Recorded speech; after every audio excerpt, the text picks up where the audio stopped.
Señores legisladores, el último año se ha desarrollado en un contexto económico signado por la hiperinflación y, consecuentemente, por la recesión. La recesión hiperinflacionaria no es, como otras recesiones, un fenómeno breve o habitual del ciclo económico. Produce una ruptura profunda en la voluntad inversora del empresariado y la imposibilidad de la inversión pública, impidiendo la creación de fuentes de trabajo. Si bien la hiperinflación puede ser breve y violenta, sus consecuencias son de una duración extremadamente larga. Produce la interrupción de las cadenas productivas y genera la desaparición del país de los mercados internacionales.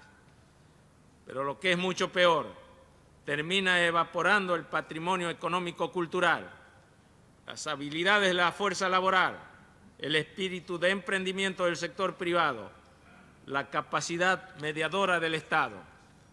Entre esa situación y la disolución nacional solo media un paso, como lo demuestran diversas experiencias históricas. No puede extrañar entonces que nuestra lucha esencial en este terreno se haya centrado en el abatimiento de la hiperinflación. Lo hicimos sin olvidar otras necesidades acuciantes de un país que hace 14 años que no crece y que registra salarios reales que son la mitad de hace una década. Recordamos perfectamente estos dramas, pero nuestro proceso de reconstrucción tuvo inicialmente una prioridad terminante, porque en hiperinflación no hay posibilidad de cálculo económico, ni público ni privado, y por lo tanto no hay rentabilidad ni inversión. Solo cabe la destrucción del salario y el empobrecimiento. Entendemos perfectamente bien que la inflación argentina reconoce diversas causas y etapas de distinta intensidad, pero sin duda alguna la reciente quiebra del Estado y la negativa a aceptar dicha quiebra operaron como factores desencadenantes de un proceso terminal.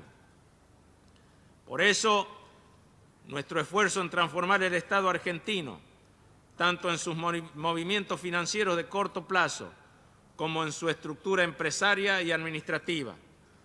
Por eso, la privatización de activos públicos, la solución en materia de deuda interna, la severa penalización tributaria, la disminución del gasto improductivo, los impuestos de emergencia y las medidas de cambio profundo, estructural, que superan una simple coyuntura adversa.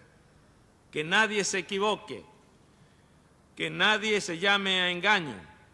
La transformación del Estado, la privatización de empresas públicas, la eliminación de regulaciones, la racionalización administrativa, el saneamiento de sus cuentas fiscales, la apertura al mundo y la ausencia de controles innecesarios no constituyen un mecanismo para ponerle una bandera de remate a nuestro Estado Nacional. Todo lo contrario, son mecanismos para recuperar la soberanía de nuestro Estado, su capacidad de gobierno, su indispensable actividad sobre los sectores en los cuales no puede, no debe ni va a estar ausente.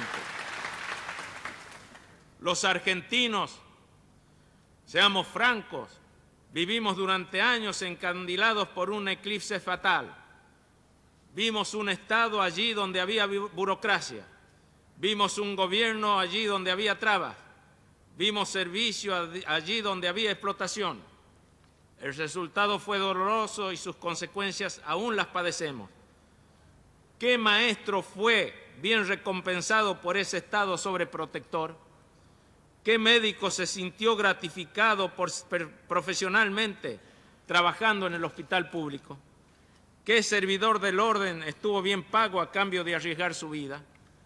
¿Qué argentino humilde pudo acceder a una justicia rápida, a un sistema de salud digno, a un servicio público eficaz? Naturalmente, transformar al Estado lleva necesariamente una reestructuración de las empresas públicas. Queremos servicios públicos eficientes, donde sobrevivan en manos del Estado solo aquellas empresas públicas que estructuralmente se necesiten para el desarrollo, crecimiento y producción nacional. Pretendemos que el Estado abandone actividades empresarias que pueden desarrollar los particulares.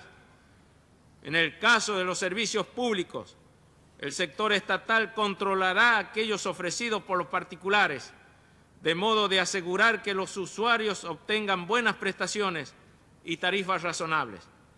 Aspiramos a que nuestro Estado se concentre en las funciones estratégicas y esenciales que nunca debió dejar de cumplir: educación, justicia, salud, gobierno y seguridad. Creemos que esta es la revolución más formidable para nuestro tiempo, pero esta revolución resultará imposible por más buena voluntad y coraje que se ponga desde el sector estatal si no resulta acompañada desde el sector privado. De años encandilados por un eclipse fatal, vimos un Estado allí donde había burocracia, vimos un gobierno allí donde había trabas, vimos servicio allí donde había explotación. El resultado fue doloroso y sus consecuencias aún las padecemos. ¿Qué maestro fue bien recompensado por ese Estado sobreprotector?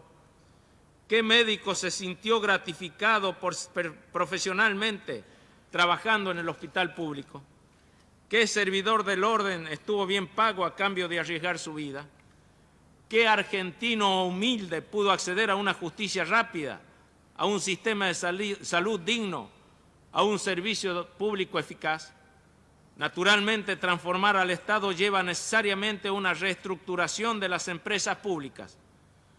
Queremos servir las habilidades de la fuerza laboral, el espíritu de emprendimiento del sector privado, la capacidad mediadora del Estado. Entre esa situación y la disolución nacional solo media un paso, como lo demuestran diversas experiencias históricas. No puede extrañar entonces que nuestra lucha esencial en este terreno se haya centrado en el abatimiento de la hiperinflación. Lo hicimos sin olvidar otras necesidades acuciantes de un país que hace 14 años que no crece y que registra salarios reales que son la mitad de hace una década. Recordamos perfectamente estos dramas, pero nuestro proceso de reconstrucción tuvo inicialmente una prioridad terminante, porque en hiperinflación no hay posibilidad de cálculo económico, ni público ni privado, y por lo tanto no hay rentabilidad. Señores legisladores, el último año se ha desarrollado en un contexto económico signado por la hiperinflación y consecuentemente por la recesión. La recesión hiperinflacionaria no es, como otras recesiones, un fenómeno breve o habitual del ciclo económico. Produce una ruptura profunda en la voluntad inversora del empresariado y la imposibilidad de la inversión pública, impidiendo la creación de fuentes de trabajo. Si bien la hiperinflación puede ser breve y violenta, sus consecuencias son de una duración extremadamente larga.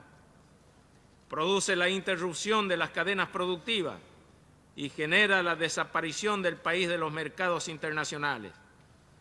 Pero lo que es mucho peor, termina evaporando el patrimonio económico-cultural profundo, estructural, que superan una simple coyuntura adversa. Que nadie se equivoque, que nadie se llame a engaño.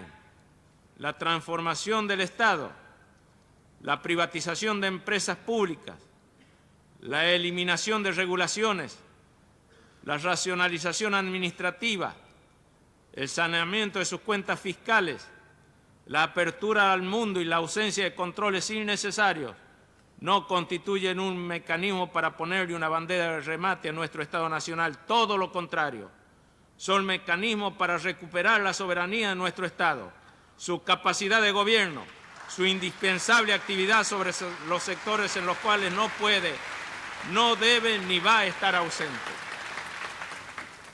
Los argentinos, seamos francos, vivimos durante inversión. Solo cabe la destrucción del salario y el empobrecimiento.